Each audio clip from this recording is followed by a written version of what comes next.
Thank you everyone for joining. This webinar is about, trying to understand a bit more about cybersecurity and, and how it impacts small businesses. I'm just going to quickly discuss what we're going to go through today. First off, I'm just going to do a quick introduction to myself, who I am, who Initial IT is and how we fit in the industry. We're going to talk a little bit about, cyber, the effects of cyber, some examples of situations we've seen and how it actually affects businesses. We're then going to step through, those 5 sort of critical things that we need to do in our business to protect them. Then I'm going to sort of talk about, if you're interested in working further with us, how you can do that. What I'd like to say is, if you find this webinar useful and you get value out of it, I'd really appreciate a 5-star Google review. Unfortunately, we don't accept anything less than 5 stars at Initial IT. But like I said, if you get value out of it and you think we're worthy, then I'd really appreciate it. Things like Google reviews really help small businesses sort of build that credibility, and we win most of our work via referral and having that sort of those reviews really sort of cement that trust with people. So it's really appreciative. And finally, I'm going to do a Q&A session. If anyone's got any questions, more than happy to take questions as I go through. But obviously, if there's something more complex or want to go a bit deeper, if we've got some time at the end, then great. For those really complex questions, we can obviously have a separate call afterwards. Okay, so without further ado, I'm just going to share a couple of slides. This is not supposed to be a death by PowerPoint by any means, but I just want to share a few slides to start us off. The 5 critical steps to protect your business from hackers. There are lots of things we do that we need to do in the cyber world to protect businesses, but there are. Am I actually sharing? Can someone let me know if I'm sharing? Okay. Yeah. So there's lots of things we need to do. We're going to step through some of those today. So who am I? My name is Andy Price. I'm the founder of Initial IT. I've come from an engineer all the way up to a trusted advisor in the industry, worked in IT for over 2 decades. And I have a passion for problem solving and helping people do more with technology, get better protection, push their businesses on using technology. I've seen too many people in the past just massively overcomplicate technology with reactive support, lots of jargon that they put into proposals, and I just have a bit of a mission to reduce the complexity. Cybersecurity is a really important thing, but it doesn't have to be complicated. So here's my link trees on screen. You can see it. Feel free to jump on it. It's a bit like a digital business card. You can click on my LinkedIn and my Facebook and connect with me. So you can book a call with me directly on there if you want to as well. So. Outside of work, I'm a family man, around horses, a tech enthusiast, and I like a glass of red wine, a cup of coffee as well. So Initial IT is a multi-award-winning IT company based in the West Midlands, looking after businesses, security and IT support. We help lots of companies with Microsoft 365 and transform their businesses from that old-fashioned clunky IT into smooth, modern workplace. Lots of work with cybersecurity, lots of work with Microsoft 365. We believe we're different because we give expert support with that personal touch. We speak clearly with business focused advice, but we don't get into the tech overwhelm. We talk about the value of technology rather than about the 3-letter acronyms and the complexity that sits behind it. So let's dig into the presentation. So again, this isn't death by PowerPoint. This is just a few slides just to help lay the picture. I'm going to stick my face on the screen as well. So what is the risk? What is the problem that we face with cybersecurity? So currently, we all know those attacks that have happened recently, M&S being the biggest. The cost of that is so far estimated at £300 million. It's enormous. M&S were 3 weeks after their attack and they still couldn't process bank transfers and card payments. So cybersecurity is something that affects it affects businesses of all sides. HMRC got attacked recently, Co-op got an attack recently, and we hear about these all the time in the media. What we don't hear about are the small businesses, the micro businesses, the 1 and 2 man bands, the 10-man bands, the backbone of this country, they're getting attacked all the time. 4 in 10 businesses are targeted. That's 43% of businesses get some kind of cyber attack last year. And 60% of those businesses don't go out of business within 6 months. So, it's a really, really big problem in the world. The UK is currently the 3rd most attacked company globally, just sitting behind the UK, the US and Canada. And, we look at universities, and 91% of universities have experienced the breach, making them the most attacked industry. So this is affecting everybody. This isn't something that we can bury our head. This is something that, we have to be aware of, and we have to proactively work to defend our business. So trends do show that cyber hygiene is improving. 62% now of small businesses have some sort of cyber insurance in place. That's up from 49% last year, which is actually a really positive thing. We've got a way to go, but we're starting to wake up to the fact that this is a problem. If you don't have some sort of cyber insurance, some sort of protection in place, you really are falling behind, and we need to be doing something about it. I'm going to talk about a few different types of cyber attacks today, but phishing is the most prevalent. It's behind 93% of successful breaches.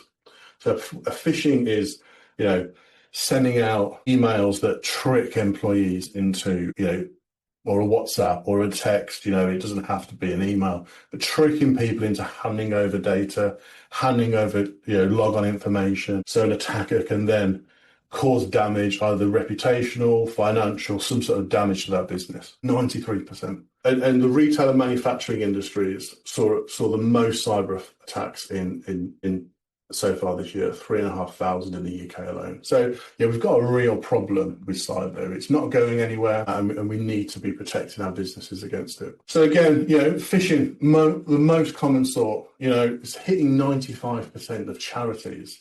This isn't a small problem. Hacking came second. 8% and 17% of charities experience a hacking problem so far this year. And ransomware is the 3rd most common. 7% of businesses who are attacked experience some sort of ransomware. Now, ransomware is a particularly nasty sort of cyber attack, where once it's on your computer, once it's in your business, it starts encrypting files. And typically, I'll show you in a moment, this is where most of the damage is caused to businesses, because it basically grinds your business to a halt. If I'm going too fast or you've got any questions, please just ask.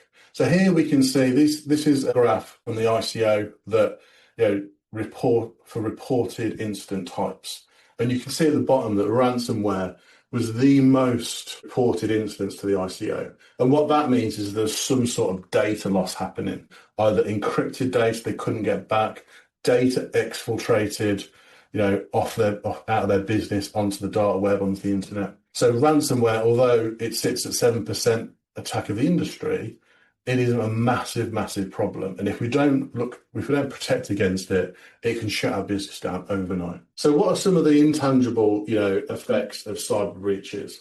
Well, 47% of companies found it harder to attract new clients after a cyber attack. 43% lost customers because of that cyber attack. And 38% experienced negative publicity following a breach. So it's really having not only a problem during the attack, but it's damaging a business's reputation and hindering them for the long term, not just during that attack. So we talked about phishing earlier. Now, phishing is the new kid on the block, and phishing is phishing but using voice. Now that could be AI, that could be a phone call. You've probably seen them, you've probably experienced them. The guy calling from Amazon that tells you you've just bought an iPhone off and there's a problem with the payment.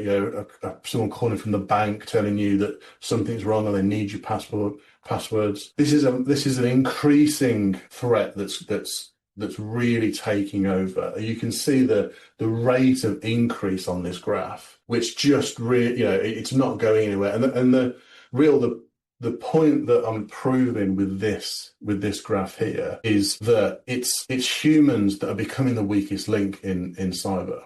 So what does that mean for us? What it means is that we have to start changing the culture of being hacked, of being, being phished and vished. And we have to stop the blame culture.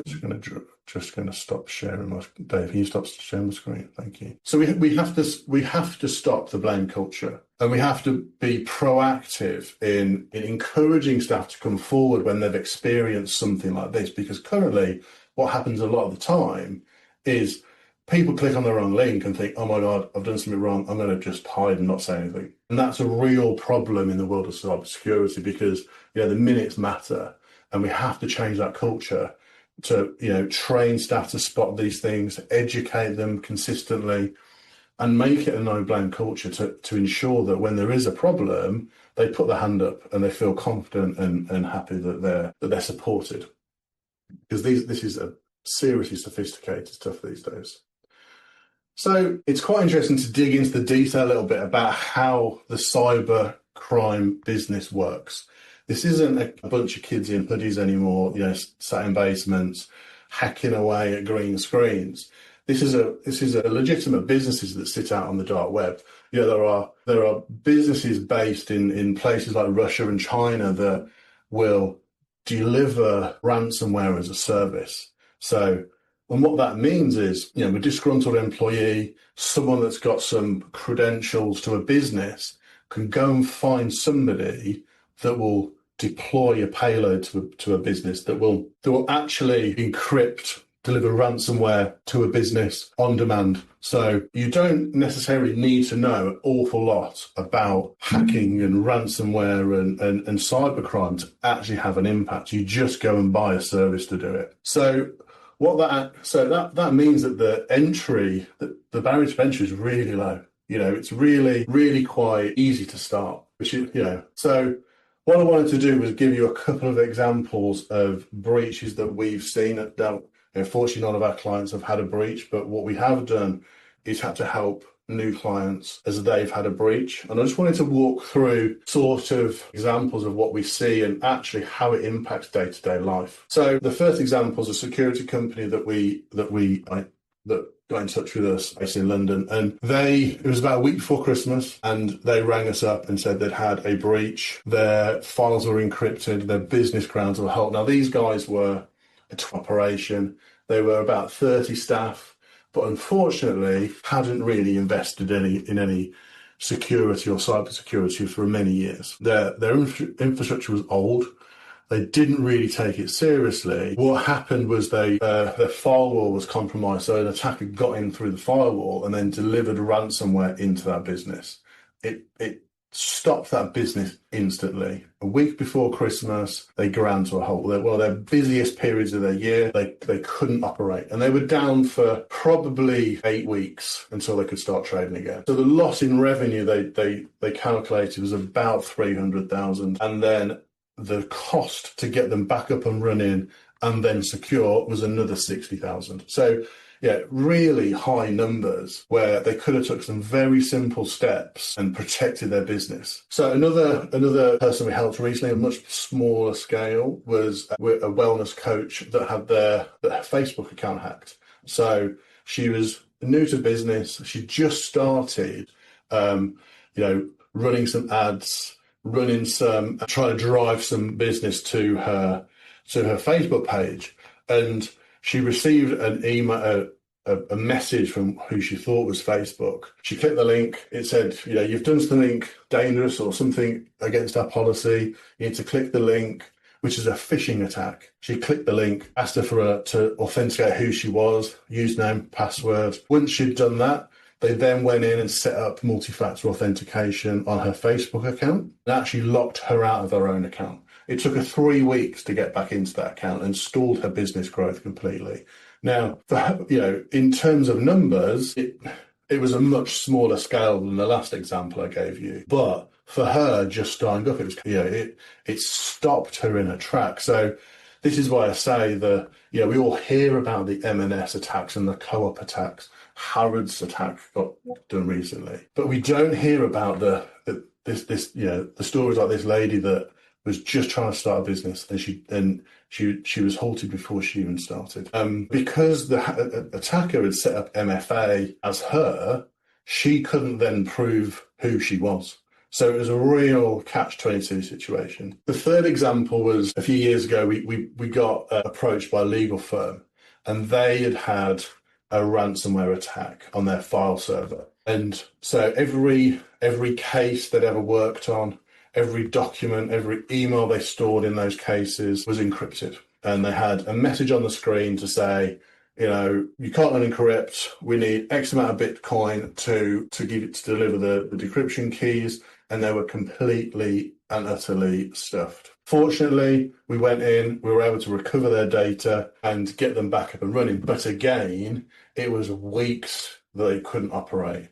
And the cost to get them back up and running was extortionate, because we had to have engineers working on them almost 24/7 to get them operational. So it's very, very expensive, and not a particularly nice way to earn money, but someone has to do it, and and they absolutely needed to get operational as quickly as possible. So, so you can see that there are some real world examples of how cybercrime affects people of all different shapes and sizes. So what are the key things that we can do to stop this sort of stuff happening? Well, I always tell any clients we start working with, the first, the list of 5 things is not a ordered list. They're all as important as each other. But we need to start with multi-factor authentication. Now, what is that? So that is you will have seen it somewhere, when you log onto your bank and they send you a code to your phone to prove who you are. That is a second level of authentication. So it can also be called 2FA. That's something else other than your username and your password that gets you in. Only 40% of businesses are currently using some sort of MFA on their business, which means, a staggering amount are extremely vulnerable. And if you don't, some business systems won't allow you to have 2FA still, old style email accounts and things like that. It is time to move away from those services. It is not a negotiable anymore. It is an absolute must. It used to be the golden bullet that would stop attacks in its tracks. It's not anymore, but it will stop up to 90% of breach attempts. Because without that second level of authentication, an attacker can't move forward. So it becomes much more difficult for them. The second thing we recommend to people, especially if they're using something like Microsoft 3 to run their business, is there are a few settings in there that are vital that need to be enabled. Things like security defaults. I don't want to go into the detail of what that does, but if it's not switched on, it needs to be switched on now. There's a lot of legacy, old settings in Microsoft 365 that have to be enabled to allow collaboration with old systems. 95% of the time, they're no longer needed and they should be disabled. Everybody thinks that because we're using Microsoft 365, Microsoft will keep us secure. That is not true. They are a communication platform. When they build your environment, they build it to allow easy communication. They do not build it to secure it and lock it down. So if you're using Microsoft 365, you absolutely must speak to somebody and ask them to review those settings, get it locked down and keep an eye on it. The third thing is patching devices. Now, we all get really annoyed with Windows Update asking us to restart constantly, but they're absolutely critical. People like Microsoft and Apple and all the other software vendors out there are constantly working to look at how their software is vulnerable, see how it's been attacked, and block those attacks. So it's really, really critical to make sure your machines, your Windows computers, your servers, your firewalls, all those sorts of things have that level of are patched. Now, ideally, we talk to clients about going through something like Cyber Essentials. Cyber Essentials mandates that you must patch all those operating systems, applications, firewalls within 14 days of that patch release. That's how seriously Essentials body takes that. So it's a really important thing. Fourth is training your people. So only 19% of businesses actually provide training to their staff around cybersecurity. I mentioned earlier that phishing and vishing are the absolute number one ways of hackers, people getting into organizations. So it's no longer an option not to train your staff. Humans are the weak link. Initial IT can build all sorts of really secure, locked down systems, but if somebody clicks on a phishing email, there's not a lot we can do to stop it. So it's an absolute must to train people. And the fifth thing I always recommend clients to do that we do for clients is to back up and test restores. When we talk about cybersecurity, there's a balance between reducing the risk of an attack and reducing the time it takes to recover if something happens. We can never reduce the risk of an attack to zero. It doesn't happen. HMRC get attacked, M&S get attacked. They have crazy amounts of cybersecurity budgets, but they're still getting breached. It would be foolish to think that the attack will never happen. We don't know what's going to happen tomorrow with the launch of things like AI. Cybersecurity attacks are going through the roof. They're changing, evolving every day. So what we have to do is reduce the risk of being attacked. At the same time, ensure that if something does happen, we know how to recover. We have tested our backups and we have a plan in place to ensure that's quick and efficient. Some other sort of key areas that we always recommend to people, password managers. We have so many passwords to worry about these days. The average person must have, hundreds of passwords for their Amazon account, their Facebook account, work account, bank accounts, the list goes on. It's impossible to have good password management hygiene, having a different password for each of those accounts if we don't store them somewhere. So my recommendation is to use a good quality enterprise password manager to keep those secure. Endpoint protection is an absolute must. Something that isn't free, an AVG free tool is not good enough these days. We have to be pushing and investing in security for our business. So, Microsoft Defender, CrowdStrike, those sorts of endpoint, SentinelOne, those products, they've got advanced AI capability in them, behavior detection, critical to keep your business safe. Another one that's really useful is using a software VPN. So when you're in a public place, you're doing a bit of work in Starbucks, you're in someone's office, you're sat in an airport, there are an increasing amount of attacks where people are faking Wi-Fi networks. So you go into Starbucks, and just because the Wi-Fi network says Starbucks guest, you have no clue who owns that. It could be somebody looking to sniff data. So we always recommend installing a software VPN on your laptop, and anytime you connect to the internet, it just automatically connects and keeps your data safe. And finally, ensuring that you're aligning to something like Cyber Essentials. Cyber Essentials is a government framework that dictates a minimum level of security. And more people are starting to sign up to Cyber Essentials. It's becoming more popular. It's also been mandated in the supply chain. So, larger companies are mandating smaller companies, if they want to work with them, have something like Cyber Essentials in place. So, and Cyber Essentials, you can go online and you can find the checklist of things you need in place. And it's things like I mentioned before, making sure all your software is up to date within 14 days of a new release, making sure your firewall's protected correctly, and lots of other checks. But they're technical controls on your business that make sure that you have certain controls in place to keep your business safe. So, that is the sort of the end of that section. I'd like to open the floor for any questions anyone has. If anybody wants to, either what I've talked about, if anyone's got any burning questions about anything else, more than happy to go through those. Let's give you a few minutes to type away if you've got anything. No questions. Okay. So what are the next steps? So, first off, I really hope you found this session useful. I've sort of rattled through the content a little bit quicker than I thought I would. But if you found this session useful and you've took some value away from it, I'd really appreciate that Google review.